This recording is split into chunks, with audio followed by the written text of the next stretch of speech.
It is always with great gratitude and appreciation that by God's grace I come your way with these videos that the Lord has placed on my heart to share with you at all times. Hello there and welcome to my African Life TV with yours truly Queen J on the Love series.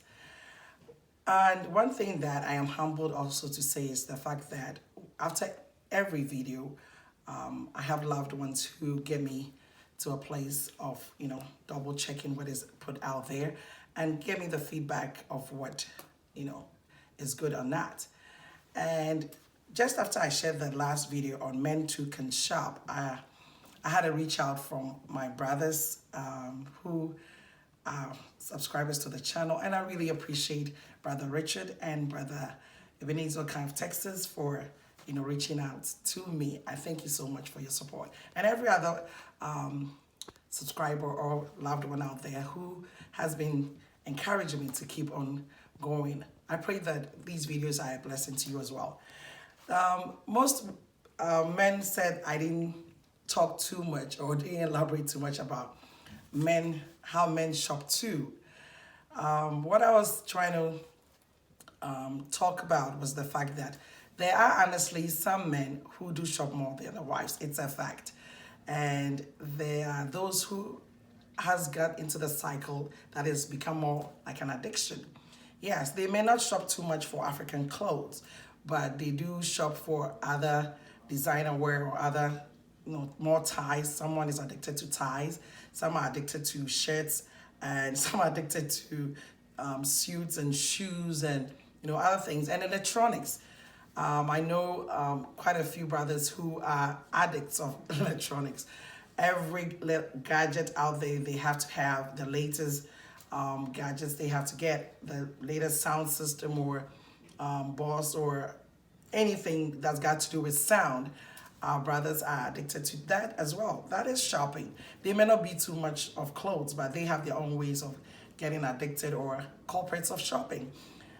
So if I didn't talk too much about men shopping, what I'm saying now is they shop too. They have their ways of shopping. It may not be African clothes, but other forms of shopping. I know men who spend every other week, they're online or in the mall looking for the latest. They want to look good, and we want them to look good. There's nothing wrong in looking good. That is where I want to stress and keep hammering on that. It is very essential. I want to look good. I want my husband to look good, my brothers, my sons. I want all of us to look good. But the message was the fact that we don't want to spend or keep buying or make it a habit or a cycle where we spend at the expense of our life savings, at the expense of our children's education, at the expense of taking care of our wives. I know some men who always want to look good. It has become, something for them that you see them, they are more dressed than their wives. Their wives are simple or underdressed, if I can use a term like that. Or their children are even poorly dressed. And then you know that this guy is a shopper. He always wants to look good. It's about him. And they get into this sense of competition. Sometimes you go to funerals or you go to events and you see these young men. They look good, but some look good, but they are broke. He looks good, but he's broke. And that is the point we're trying to make. You don't have to look so good that you're broke. And you buy things you cannot afford. And that is the whole idea. Both men and women, we don't want to spend and buy things we can't afford. So the designer clothes are good. Nice suits, nice shoes, nice tie. A man has to always look good. Your belt, everything's got to be on point. But don't spend money you don't have, or don't spend and look good and yet you're broke. That's the whole idea. So our brothers bring down the shopping, the online buying, the electronics, and all the things that we don't need. It was also to the fact that I was reiterating the fact that our habits are affecting our children. And when I talked about the 9-year-old young lady who will not wear anything less unless it has a brand name, we wanted to teach our children to do better. When we were younger, I don't know about you, but you remember that we earned, the gifts that we got by our parents rewarded us. Now we give rewards without earning it. We are rewarded be giving stuff to our kids, even when they don't earn it. But we were taught and brought up in the knowledge that you earn, or you work for it, or you appreciate. It makes it more appreciative if a child works for something they receive. Let's say your daughter wants an iPhone, like someone that I know.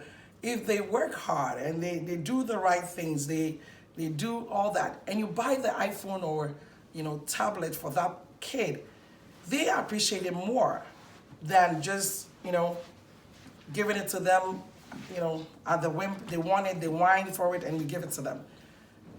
People are giving their cell phones to 5-year-olds. What does a 5-year-old need a cell phone for? Who is he calling or she calling? What does a 9-year-old, a 10-year-old? I mean, for a 9, 10-year-old, maybe, for school purposes or for emergency purposes. But a 5-year-old, really? We don't need all these things to fill the void in the lives of our children. They get into the habit, and it gets to a place, if a parent cannot afford it, then it becomes a problem. The child will then begin to find any other means to get those things, because we did not teach them that you have to work for it, you have to earn it, you have to be rewarded with such things.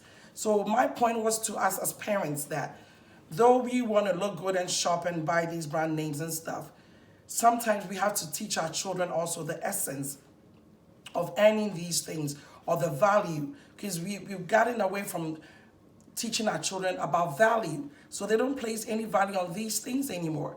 Now children are always on their gadgets, on their phones. They don't have time for anything else. And it doesn't help us as a society. It doesn't help your child. For that child will one day become a husband, one day become a wife. And imagine that they get married. They have been brought up to whine or be over pampered, gotten away every time they want something. They throw a tantrum and the parent goes to buy it. They will take that character and that behavior into their relationships. So when the husband cannot afford, or the husband cannot feed that need, it becomes an issue. If the husband cannot buy her the latest things, it becomes an issue. We are teaching the kids that their self-value is based on what they wear or what they have. And it's time for us to wake up from that. Our children's value is not based on the clothes they wear or the gadgets we buy them. It's become a competition, because we ourselves are in the cycle of competing. We want to buy something because somebody has it. We want to wear something because somebody also has that. And what has it gotten? Because it's becoming out of hand. It's getting out of hand.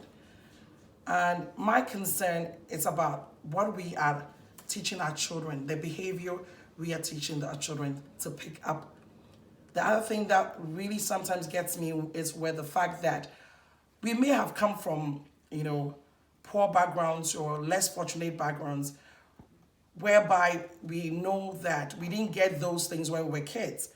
We may get into the tendency to give everything to our kids because we didn't get that. And I understand that. I appreciate that.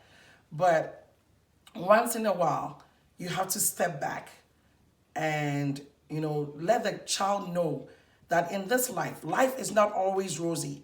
Life is not always going to be on a silver platter. Teach them about reality. Teach them about earning. Teach them about value. Teach them about working, hard work, to reward them. There is joy when you are rewarded for hard work. Let us put that character in our children, because our children, if we begin to judge our children, or our children are judged by the color of their skin, then we lost it. But it's a charity begins at home. So both men and women, our shopping habits have a way of affecting our children, even as we shop for our children as well, buying them all these things. Let us I know you can afford it. I always come back to that. You may be able to afford it.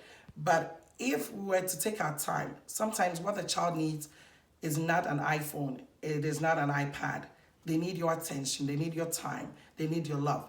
So let us all take a step back, reevaluate the things we're buying, how we are filling their voids, how we are filling their lives, how we are making them value themselves. Let us see if they can live without these things and teach them something else. When we begin to say, oh, as for, children, who who were raised abroad.